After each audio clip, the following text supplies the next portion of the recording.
구약 창세기를 보면 하나님께서 창조하신 모든 것을 하나님께서 보시고 하나님 보시기에 좋았다고 말씀을 하셨습니다. 그러나 오직 사람이 혼자서 독초하는 것이 하나님 보시기에 좋지 아니했다고 그렇게 말씀을 하시고, 아담이 잠들어 있을 때 그의 갈빗대로 하와를 만드셔서 부부가 되게 하시고 한 몸이 되게 하셔서 많은 자손을 낳게 하심으로 많은 사람들이 한 공동체를 이루고 살게 하셨습니다. 이와 같이 우리 예수 믿는 사람들도 그리스도 안에서 한 몸이 되었고 서로 지체가 되었습니다. 다시 말하면 그리스도 안에서 하나님의 한 가족이 된 것입니다. 영원히 예수님과 함께 천국에서 함께 살 하나님의 자녀가 된 것입니다. 그렇다고 하면 우리 예수 믿는 사람들은 이 세상에서도 서로 좋은 관계를 가지고 함께 교제하면서 풍성한 삶을 누려야 될 줄로 믿습니다. 학자여 정치가여 목사인 제임스 레인이라고 하는 분은 1993년도부터 97년도까지 우리나라 주한미 대사로 근무한 적이 있습니다. 그분이 대사의 임무를 마치고 미국으로 돌아가서 유명한 그 에모리 대학교 교수로서 생활을 했는데, 건강을 위해서 늘 학교를 걸어서 가고 걸어서 집으로 갔다 그래요. 그런데 그 걸어서 가다 오다가 어느 외롭게 아주 참 쓸쓸하게 보내는 어떤 한 노인을 만나가지고 다정하게 인사를 하고 대화를 나누는 가운데 서로 친해지게 됐어요. 그러니까 이 노인이 자기 집에 초청도 해서 이제 그 집에 가서 같이 이제 말벗이 되어주고 커피도 마시고, 또 마당에 잔디가 너무 많이 자라나서 그걸 이제 깎아주기도 하고, 한 2년 동안을 그렇게 교제하면서 아주 좋은 그런 관계를 가지고 보냈습니다. 그런데 어느 날 학교에 오고 가는 길에 늘 만났던 그 노인이 안 보이는 거예요. 이상하다, 왜 안 보일까? 집에 찾아가서 알아보니까 바로 전날 세상을 떠났다는 거예요. 그래서 불이 나게 장례식에 가서 참여했는데, 놀라운 것은 이분이 코카콜라 회사 전번 회장으로 있다가 은퇴해가지고 그렇게 참 인생 말년을 아주 외롭게 보낸 분이에요. 그런데 이분이 유서를 하나 남겼다는 거예요.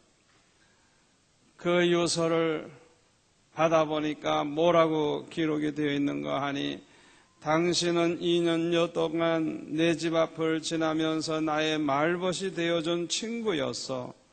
우리 집들의 잔디도 함께 깎아주고 커피도 나누어 마셨던 나의 친구 레이니에게 고마웠어요. 나는 당신에게 25억 달러와 코카콜라 주식 5%를 유산으로 남겨드립니다 하는 그런 편지 한 통을 남긴 거예요. 어마어마한 재산을 물려받게 된 거예요. 이 레이니 목사님은, 이 교수님은 그걸 자기를 위해 쓰지 않고 학생들과 그 학교를 위해서 발전 기금으로 다 바쳤어요. 얼마나 놀라운 일이에요. 그래서 학교에서는 감동을 받고 이분을 아예 총장으로 모셨어요. 처음부터 어떤 대가를 바라보고 그렇게 그 노인을 접견하고 그렇게 교제했던 거 아니에요. 그런데 하나님께서는 얼마나 기뻐하셨는지 이렇게 풍성한 삶을 누리게 된 거예요. 여러분, 이 교제라고 하는 것이 우리의 삶을 얼마나 풍성하게 해주는지 모르는 것입니다. 노인병 전문 의사인 도널드 머피 박사님은 주로 이 65세 이상의 노인들을 주로 치료하시는 분인데, 이분이 노인들을 가만히 보니까 자기가 볼 때는 건강한데, 괜찮은데 너무 건강에 신경을 써가지고 병원에 너무 자주 온다는 거예요. 그러면서 돈과 시간을 허비하는 것을 볼 때 너무너무 마음이 아팠던 거예요. 이 머피 박사는 노인들을 상대하면서 뭐라고 얘기를 하는 거 하니, 차라리 여기 자꾸 와서 건강이 검진하지 말고 운동하라고, 운동. 그리고 좀 이웃을 위해서 좀 좋은 일 하라고, 그게 차라리 더 건강에 유익하다고 늘 그런 말을 했다 그래요. 그리고 연로하신 분들, 연세 많은 분들, 이 건강을 위해서 해야 할 일 3가지를 그는 이제 말을 했는데, 첫째가 뭐냐? 기도 생활 잘하고 열심히 전도하라는 거예요. 기도 생활 잘하고 열심히 전도를 하면 얼마나 기쁘고 얼마나 보람 있겠어요. 하나님이 얼마나 기뻐하시겠어요. 그러면 콜레스테롤도 수치가 떨어질 것이고, 그뿐만 아니라 다른 의료 요법을 시도해 보는 것보다도 훨씬 더 건강에 유익하다고 그렇게 그는 말을 했어요. 두 번째로는 친구들에게 좀 시간을 내서 함께하는 시간을 가지라는 거예요. 교제하면서 혼자 보내지 말고. 그리고 세 번째로는 당신보다 형편이 좋지 아니하는 사람들과 당신의 것을 함께 좀 나누라는 거예요. 그리고 자원봉사를 좀 하라는 거예요. 이 자원봉사는 우울증에 빠질 염려가 거의 없다 그랬어요. 연로하신 분들 자원봉사 많이 하라는 거예요. 절대 우울증에 안 걸린대요. 얼마나 우리에게 귀한 말씀을 남겼는지 몰라요. 그런데 안타깝게도 많은 성도들은 서로 좋은 관계를 갖고 있지를 못합니다. 따라서 함께 교제하면서 풍성한 삶을 누리는 이 귀한 걸 모르고 살아요. 왜 이렇게 될까요? 그 원인은 여러 가지가 있겠지만 특별한 원인이 4가지가 있어요. 첫 번째 원인이 뭐냐? 이기심 때문에 그래요. 이기심은 관계를 파괴합니다. 남의 생각은 하지 아니하고 자기 생각만 하고 자기 유익만 챙기려고 하는 그런 이기심을 가지고 살면 아주 정이 똑 떨어져요. 그런 사람하고는 아예 상대하고 싶지 않아요. 여러분, 이 이기심은요, 부부 사이에도 이 관계를 아주 멀어지게 만듭니다. 평생 한 이부자리에서 같이 살아도요, 이기심을 버리지 않으면 진정한 사랑은 이루어지지 않아요. 자기 것 챙기려고 그러고 자기 생각만 하고 콩나물 값도 안 주려고 그러고 그냥 평생 그렇게 자기밖에 모르면 잘못하면 그냥 차버린다고요. 교회 안에서도 마찬가지예요. 이기심을 버려야 돼요. 내 생각만 하지 말고 남의 생각도 좀 해줘야 돼요. 내 유익만 챙기려고 하지 말고 다른 사람에게도 유익을 주려고 해야 될 줄 믿습니다. 그렇게 할 때 좋은 관계를 가지게 되고 따라서 함께 교제하면서 풍성한 삶을 누리게 될 줄로 믿습니다. 그래서 빌립보서 2장 4절에 보면 사도 바울은 우리에게 이렇게 권면합니다. 각각 자기 일을 돌아볼 뿐더러 또한 각각 다른 사람들의 일을 돌아보아 나의 기쁨을 충만케 하라. 자기 일만 돌아보지 말고 남의 일도 돌아볼 줄 알라는 거예요. 얼마나 귀한 말씀이에요. 두 번째로 관계를 깨뜨리는 것, 관계를 파괴하는 게 뭐냐? 교만입니다. 교만. 이 사람이 교만해지면요, 눈이 어두워지는데 자기 자신을 보는 눈이 어두워져요. 그래서 사람이 그냥 교만해지면요, 자기 허물이 안 보이는 거예요. 자기 그냥 자신이 얼마나 잘난 것처럼 그냥 자기 자신이 위대해 보이고 그 대신 다른 사람의 허물이 자꾸 보이는 거예요. 그러다가 보니까 교만한 사람들에게 어떤 증세가 나타나는 거 하니 사람을 딱 보면 판단을 합니다. 그리고 비판을 합니다. 아주 심하면 아예 심판해버려요. 정죄해버려요. 아이고 너는 지옥 가겠구나. 자기만 천당 갈 줄 알고. 교만해지면 다른 사람을 그렇게 멸시하고 천대하게 되는 거예요. 이런 마음과 행동은요, 다른 사람에게 거부감을 줘요. 그렇기 때문에 교만한 사람을 보면은요, 이상하게 거부감을 느끼기 때문에 다 그런 사람 싫어합니다. 미워합니다. 배척합니다. 그러니까 그런 사람하고는 좋은 관계가 이루어질 수가 없는 거예요. 잠언 13장 10절에 보면은 교만해서는 다툼만 일어날 뿐이라 그랬어요. 교만한 사람 둘만 있어도요, 다툼이 쉴 날이 없어요. 이런 사람들 때문에 화평이 깨지고 하나가 되질 못해요. 밤낮 분쟁이 일어나고 분열이 생기고 얼마나 골치 아픈지 몰라요.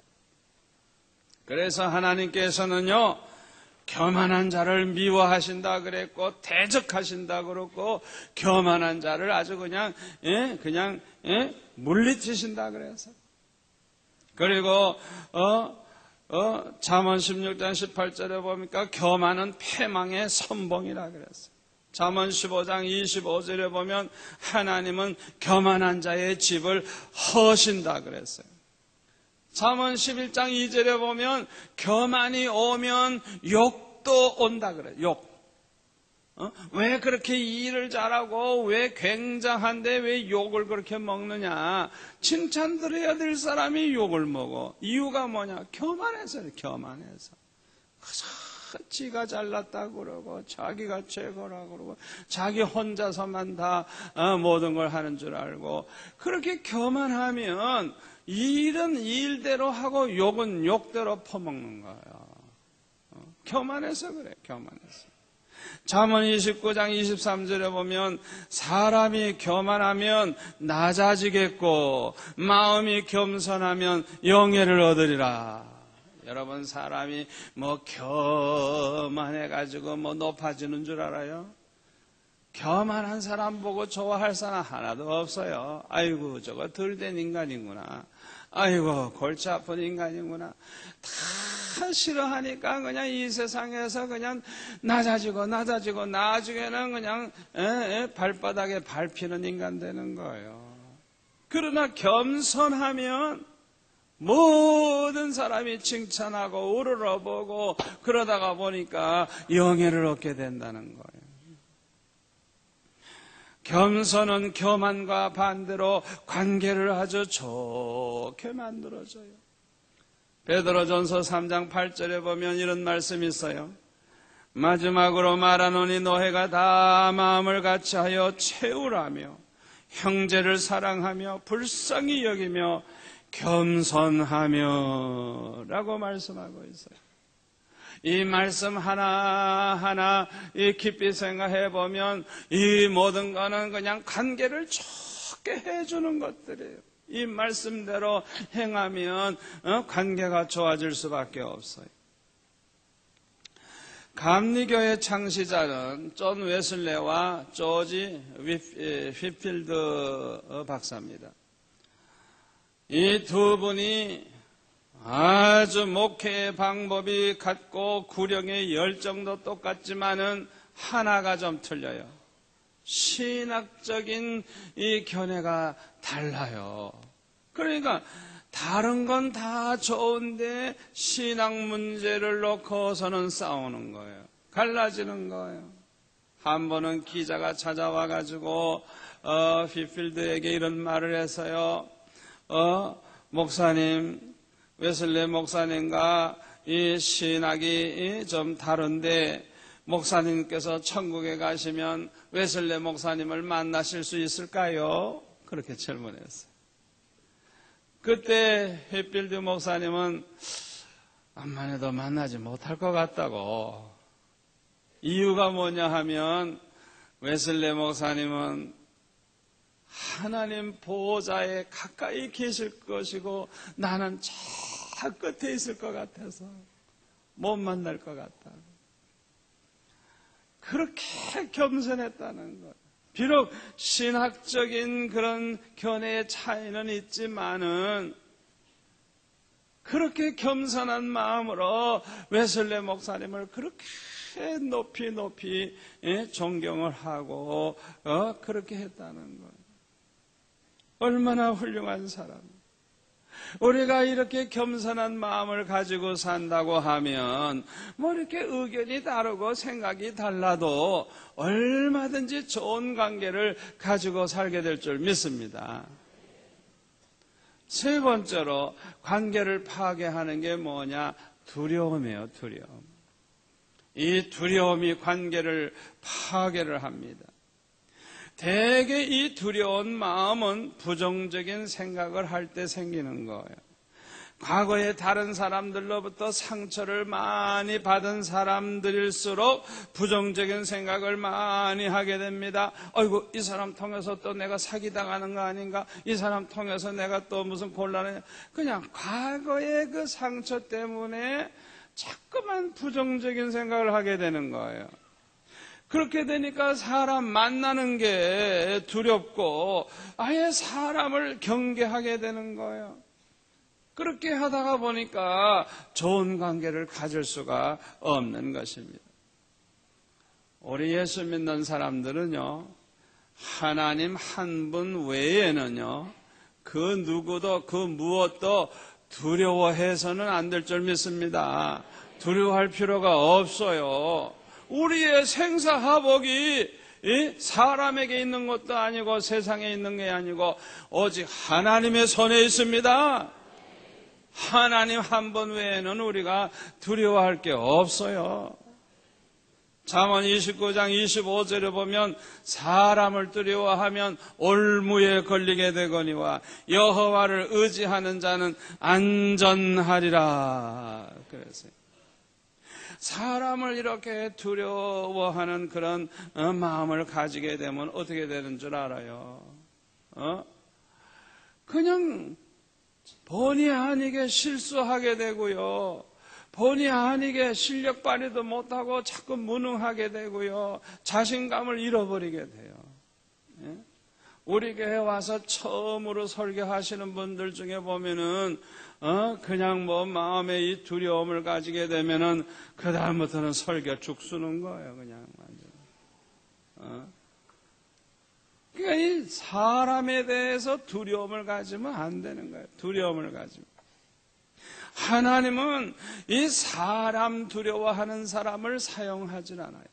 그래서 여호수아 1장에 보면 하나님께서 여호수아에게 말씀하시기를 마음을 강하게 하고 담대히 하라. 내가 너와 함께 하노니 담대히 하라. 네가 어디로 가든지 내가 너와 함께 하리라. 어디로 가든지 형통하리라. 네 발로 밟는 땅은 다 너에게 주었노라. 아무도 두려워하지 말라는 거예요. 담대하라는 거예요. 우리 성도들이 이 두려운 마음을 내쫓아버리는 방법이 있어요. 첫째는요, 우리에게 대한 하나님의 사랑이 얼마나 큰가를 좀 생각해 보세요. 하나님이 우리를 얼마나 사랑하십니까? 우리를 위해서 독생자를 내어주시기까지 하셨잖아요. 예수님이 우리를 얼마나 사랑하시죠? 우리를 구원하기 위해서 대신 십자가에 못 박혀 죽기까지 하셨어요. 우리를 그렇게도 사랑하시는 그 하나님, 그 주님이 우리와 함께 하시는데 두려워할 거 뭐 있어요? 아멘? 아무것도 두려워할 것도 없어요. 또 하나는 누구에게든지 사랑하는 마음을 갖는 거예요. 사랑하는 마음을 가지면 이상하게 그 순간에 두려움이 사라져요.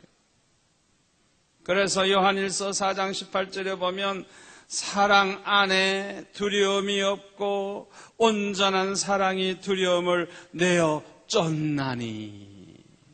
사랑 안에는 두려움이 없대요.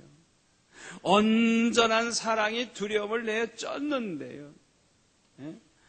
우리가 사랑하는 마음을 갖는다고 하면 우리가 두려움을 이기고 승리할 줄 믿습니다. 네 번째로 관계를 파괴하는 것이 뭐냐 하면 분노입니다. 분노.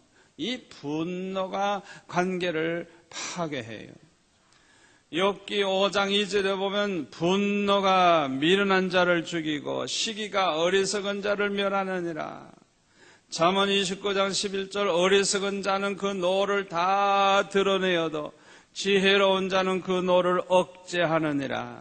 잠언 19장 11절 노하기를 더디하는 것이 사람의 슬기요 허물을 용서하는 것이 자기의 영광이니라. 그래서 사람은 누구나 다 허물이 있고 부족함이 있기 때문에 실수하기 마련해요. 그러다 보니까 나도 모르게 남에게 상처 주기도 하고 또 상처 받으면서 사는 거예요. 그런데 우리는 우리가 받는 상처만 생각해서는 안 됩니다. 내가 상처받으니까 상처받는 건 정확하게 알거든요. 그런데 내가 남에게 상처 주는 거는 남이 상처를 받고 있는지 안 받고 있는지 그걸 몰라요. 내 이 말 한마디 때문에 얼마나 많은 사람들이 상처받는지 그걸 모르고 산다고요.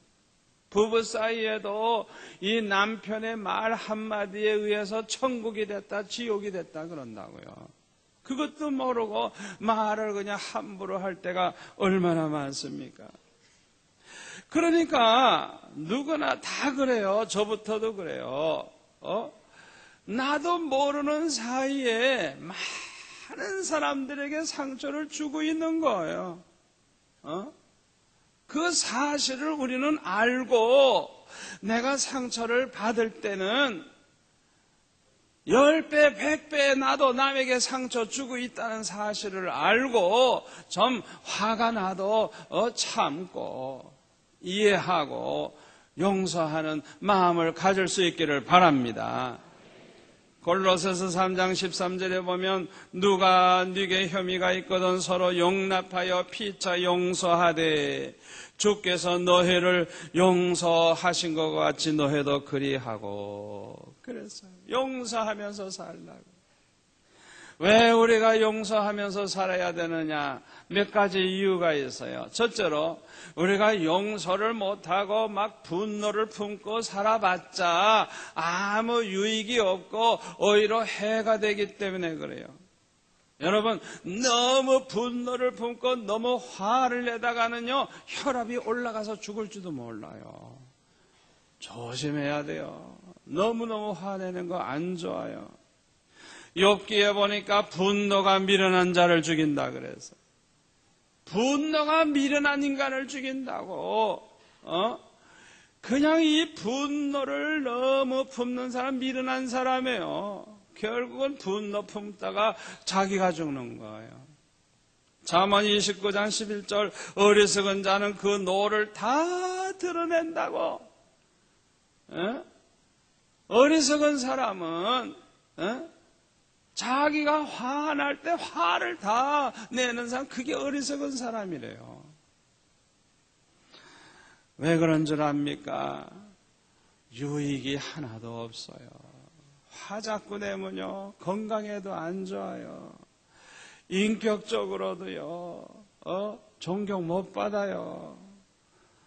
손해가 많아요. 두 번째, 왜 용서하면서 살아야 되느냐? 우리는 하나님으로부터 용서받은 자들이기 때문에 그래요.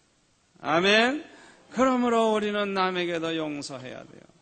세 번째로, 앞으로도 용서가 필요할 것이기 때문에 그래요. 앞으로도 우리가 얼마나 실수가 많을지 모르는데 앞으로도 우리가 용서받아야 될 일이 얼마나 많아요. 그러니까 우리는 평소에 항상 용서하면서 살아야 하는 것입니다.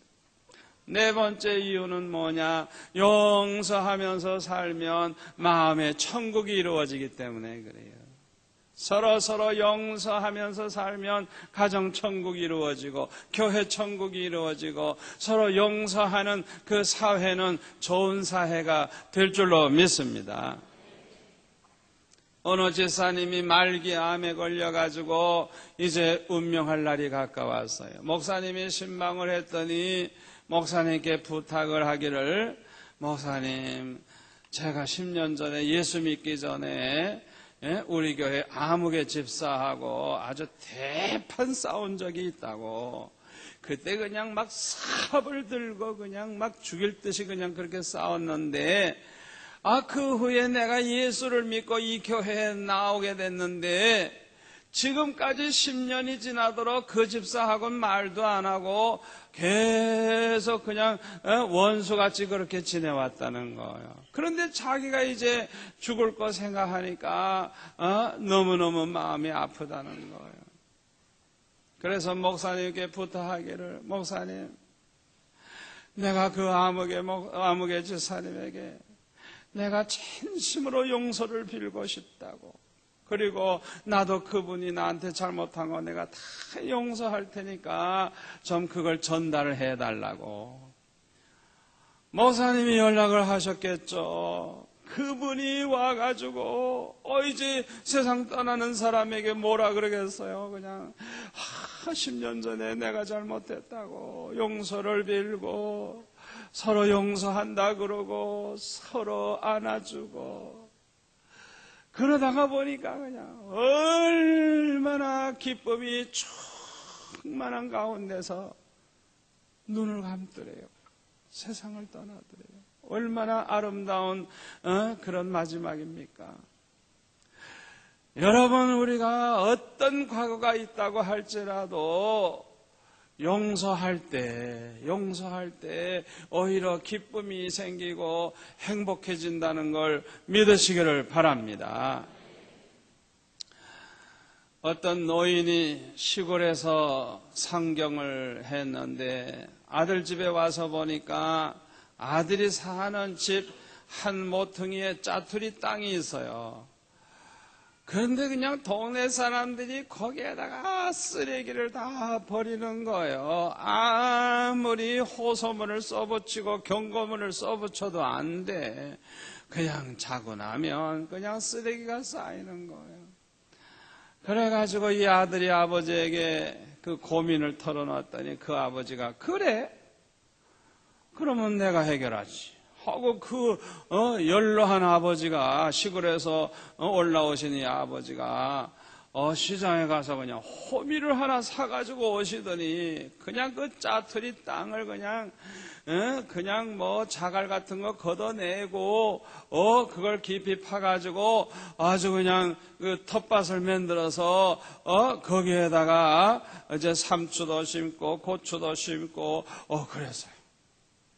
그렇게 딱 멋있게 해놓으니까 아무도 쓰레기를 안 버리는 거예요. 그 다음날 이 아들이 나가서 보고 얼마나 좋은지, 아이고 이제는 쓰레기 안 버려서 좋다.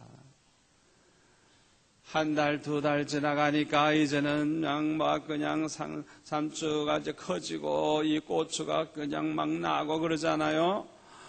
이 노인이 아들 보고 종이 하나 가져와라. 그리고 붓을 하나 가져라 그래가지고 백지에다가 뭐라고 써냐, 상추가 필요하신 분은 마음껏 가져가시오.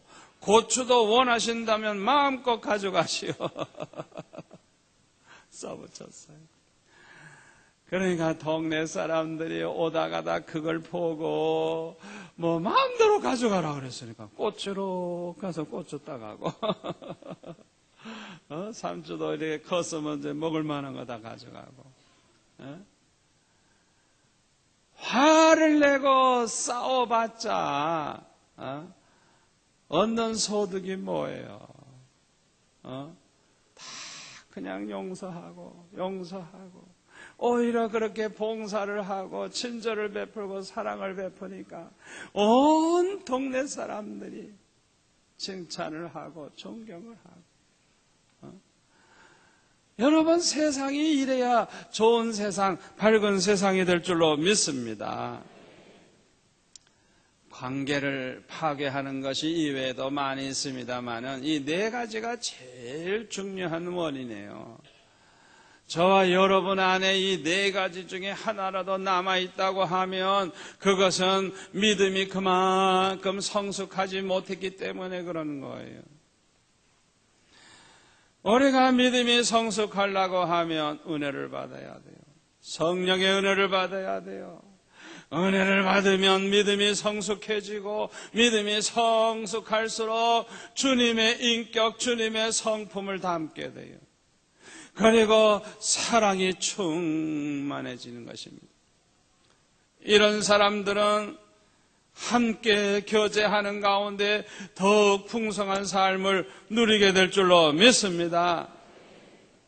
우리가 모든 사람들과 좋은 관계를 가지고 함께 교제하면서 풍성한 삶을 누리려고 하면 투자를 좀 해야 돼요. 투자하는 게 좀 있어야 돼요. 시간도 투자하고 물질도 투자하고 이 투자하는 게 얼마나 중요한지 몰라요.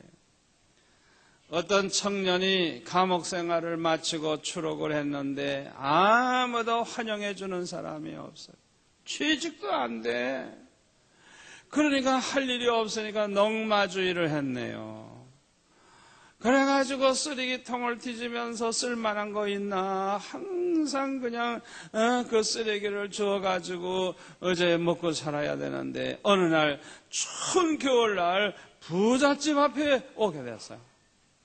그 부잣집에 쓰레기통을 뒤지면서 갑자기 악한 생각이 드는 거예요. 이 집을 한번 털면 내가 이제 넉마주의 안 해도 되겠구나.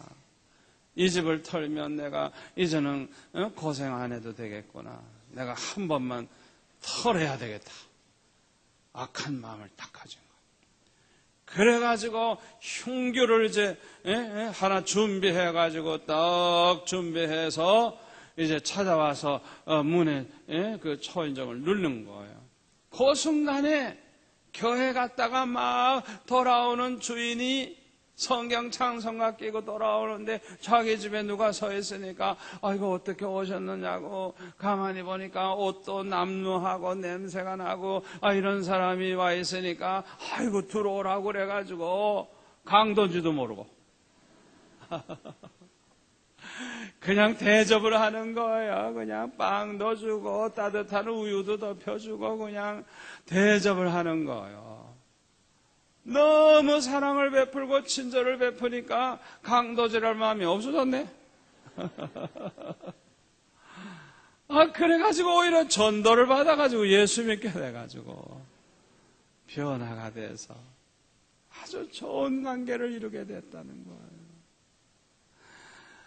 여러분, 우리가 사랑방에서도 그렇고요, 이웃 사람들과도 그렇고 좋은 관계를 가지고 우리가 함께 교제하려고 하면 우리가 좀 투자해야 돼요. 투자.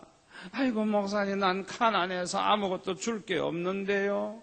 그런 분이 계시다고 하면 이 존 러스클이라는 사람이 이런 말을 했어요.